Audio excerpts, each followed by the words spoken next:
त्यासाठी माझे श्री अनंता मधुसूदना पद्मनाभा नारायणा जगद्व्यापका जनार्दना आनंद घना अविनाशा सकळ देवा चक्रधरा विश्वंभरा गड ध्वजा करुणाकरा सहस्त्रपदा सहस्त्रकरा क्षीरसागरा शीर्षनयना कमलनयना कमलापती कामिनी मोहना मदन मूर्ती भवतारका तू भरण्याक्षती वामन मूर्ती त्रिविक्षमा अगा हे सगुण निर्गुणा जगनित्या जगत जीवना वसुदेव देवकी नंदना बाळरांजना बाळकृष्णा तुका आला लोटांगणी मज ठावे द्यावाजी चरणी हीच करी तशी विनवाली भवबंधनी सोडवावे सकळ देवादी देवा कृपाळवाजी केशवा महानंदा महानुभवा सदाशिवा सदरूपा मी हरिभक्त परायण चंद्रकांत पांडुरंग कारंडे पांडुरंगाच्या चरणी अशी प्रार्थना करतो की आमची मुलगी ज्येष्ठ मुलगी डॉक्टर अपूर्वा हिचा शुभविवाह 10 मेला आयोजित केलेला आहे.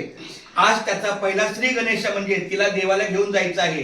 कराड कोल्हापूर आणि जाताना गणपती बाप्पा विठ्ठल मंदिर कृष्णामाय अशा देवांचं तिला पायी द्यायचं आहे. तर कार्य सिद्धीस नेणार श्री समर्थ आहे. कुंडलिक वरद हरी विठ्ठल श्री ज्ञानदेव तुकाराम पंढरीनाथ भगवान की जय. माऊली ज्ञानेश्वर महाराज की जय. जगद्गुरु श्री संत तुकाराम महाराज की जय. संत शिरोमणी रोहिदास महाराज की जय. आमचा हा सुखाचा प्रवास हो. सकाळी जाणार दिवसभराचा प्रवास केल्यानंतर पुन्हा संध्याकाळी 11-12च्या आत आम्हाला यायचंय. आमचे सचिन काळे यांचं सहकार्य राहील. खूप धन्यवाद माऊली. राम बोला रामकृष्ण हरी. रामकृष्ण हरी.